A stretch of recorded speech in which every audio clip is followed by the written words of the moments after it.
É com grande prazer e com grande satisfação que eu entro hoje com você no Evangelho de Lucas. Hoje vamos falar sobre o capítulo 1, 2 e 3.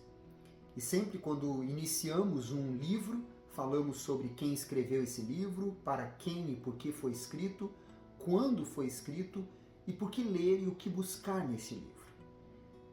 Esse livro que particularmente, para mim, é muito especial. Eu me identifico com este livro dentre todos os livros do Novo Testamento. Então, eu tenho certeza que muitos ensinamentos, aprendizados, vamos extrair dele. Lucas, companheiro do apóstolo Paulo, que também escreveu o livro dos Atos dos Apóstolos, e provavelmente era um médico gentil.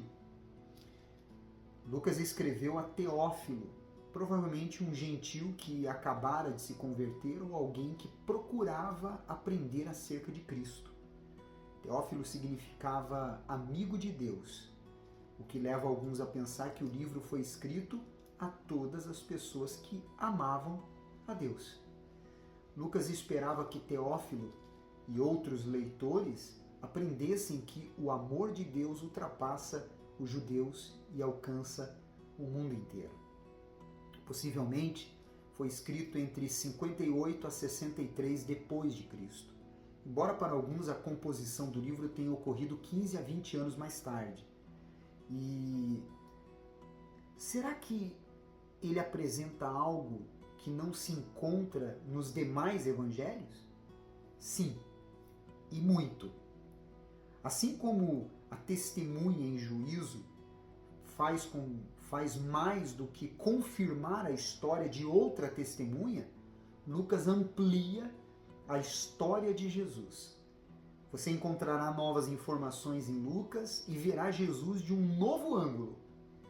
De todos os evangelistas, Lucas apresenta a maior variedade de ensinos, parábolas e acontecimentos da vida de Jesus.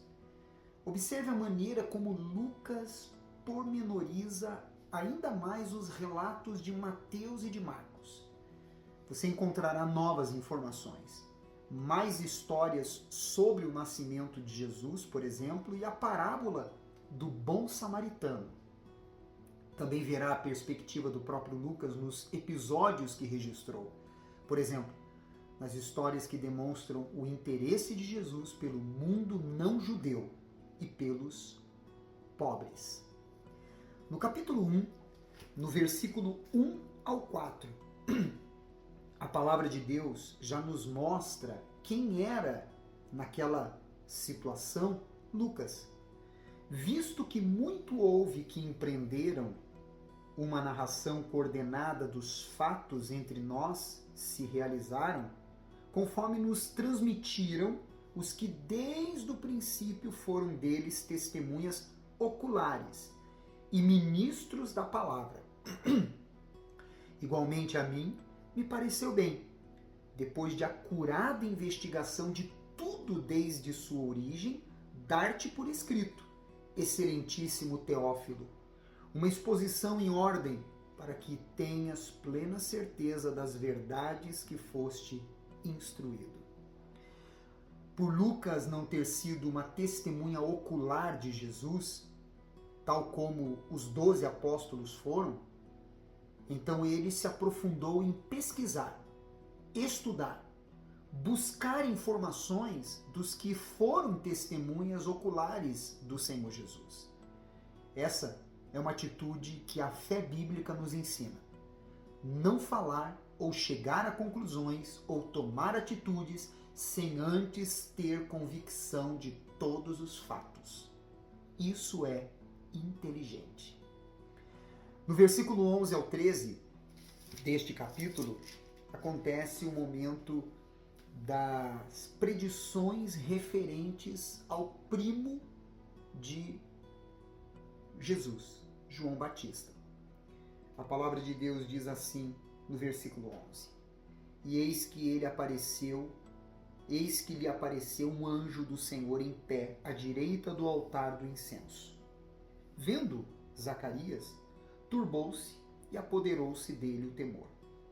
Disse-lhe, porém, o anjo: Zacarias, não temas, porque a tua oração foi ouvida. E Isabel, tua mulher, te dará à luz um filho, a quem darás o nome de João. Que interessante. Ele, já idoso, sua esposa Isabel estéril, então ele recebe essa mensagem depois de anos e anos orando. Durante quantos anos e quantas vezes esse pedido Zacarias havia feito? Mas em nenhum momento, enquanto não teve resposta, há algum registro que ele reclamou, se entristeceu com Deus ou desanimou de servi-lo. Ele sabia que a vontade de Deus seria feita. No versículo 20, a palavra de Deus diz assim: Todavia ficarás mudo e não poderás falar até o dia em que estas coisas venham a realizar-se, porquanto não acreditaste nas minhas palavras, as quais a seu tempo se cumprirão. Deus ter emudecido Zacarias era uma forma de repreensão por sua falta de fé. Foi um tempo adequado para ele refletir silenciosamente até o nascimento da criança. Embora fosse justo, Zacarias ainda precisava aprender a confiar mais em Deus. Com certeza, este tempo fortaleceu a sua fé. Da mesma forma, Deus nos permite passar por situações para que a nossa fé e confiança nele aumentem e se estabeleçam.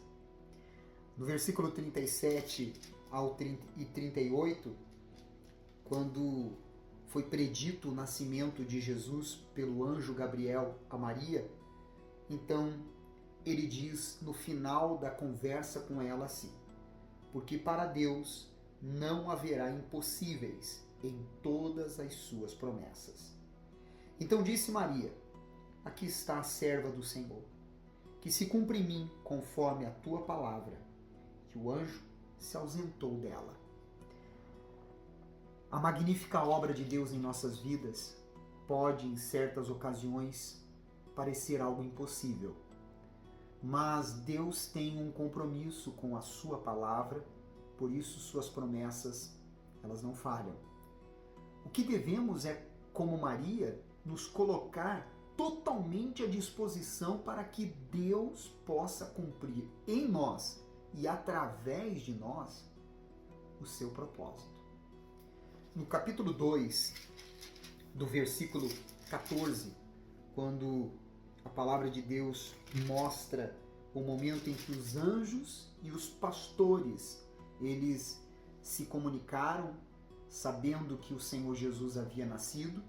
Então, a palavra de Deus diz assim, no versículo 14, com respeito aos anjos, com uma multidão da milícia celestial louvando a Deus, disseram: glória a Deus nas maiores alturas, e paz na terra entre os homens, a quem Ele quer bem.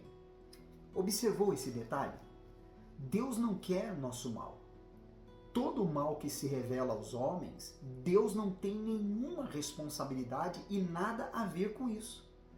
Isso se dá pelo fato destes não se submeterem a Ele. Então Deus, que embora seja soberano, deu ao homem o poder da escolha. Deus quer o nosso bem. E por isso, além de enviar o seu Filho, Jesus, deu as Sagradas Escrituras para nós termos como bússola e o seu Espírito para nos ajudar na caminhada.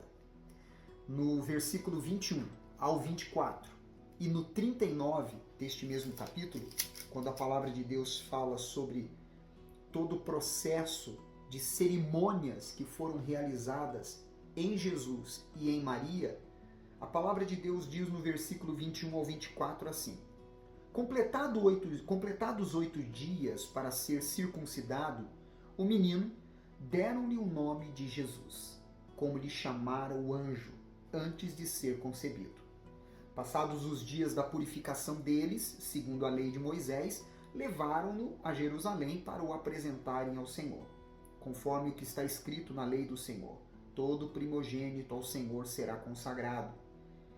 Se para oferecer um sacrifício, segundo o que está escrito na referida lei, um par de rolas ou 2 pombinhos.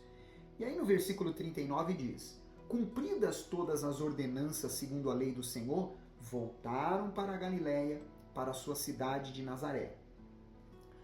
A razão dessas cerimônias para pais e filhos era para cumprir a lei do Senhor. As famílias judias participavam de pelo menos 3 cerimônias após o nascimento do primogênito. Primeiro, a circuncisão, como sinal da aliança dos israelitas com Deus ao 8º dia após o nascimento. Segundo, o resgate do primogênito 1 mês após o nascimento, como uma forma de reconhecer que o primogênito pertencia a Deus e nesse momento era entregue uma oferta sacrificial em seu lugar. Terceiro, a purificação da mãe, nos 40 dias após o nascimento de um filho ou 80 dias após o nascimento de uma filha, pois a mãe era considerada impura, oferecendo assim um sacrifício de purificação. Agora o importante é, todas estas cerimônias se resumiram ao sacrifício do Senhor Jesus, que na cruz firmamos com Ele aliança, somos resgatados e somos purificados. No versículo 46 e 47, quando fala que Jesus estava no meio dos doutores, diz a palavra de Deus assim: 3 dias depois o acharam no templo, assentado no meio dos doutores, ouvindo-os e interrogando-os. E todos os que ouviam, muito se admiravam da sua inteligência e das suas respostas. O Senhor Jesus nos deixa um esplêndido ensinamento. Esteja sentado com aqueles que de alguma forma podem acrescentar na sua vida, tanto espiritualmente, quanto mentalmente, emocionalmente e nos âmbitos de sua vida. Não perca tempo à mesa com quem não tem nada para acrescentar na sua vida, porque amanhã você vai colher na sua vida as consequências deste tempo perdido. No capítulo 3, no versículo 17, quando fala sobre João dar testemunho de Jesus, a palavra de Deus diz assim: a sua pá ele a tem na mão, para limpar completamente a sua eira e recolher o trigo no seu celeiro. Porém, queimará a palha em fogo inextinguível. Antigamente, os lavradores lançavam ao ar os grãos debulhados com uma grande pá ou um grande garfo de madeira, para que o vento levasse a palha mais leve à medida que os grãos caíssem de volta ao chão. João utilizou essa imagem para ilustrar a dupla natureza do ministério de Jesus. Ele haveria de separar a humanidade, alguns para o juízo e outros para a recompensa. Amanhã eu volto com você com mais do livro de Lucas. Não esqueça de você compartilhar aí o máximo possível este conteúdo, deixar o seu like e também seu comentário. Eu tenho certeza que tem sido especial para você. Que Deus te abençoe, você é especial para Deus. Até amanhã.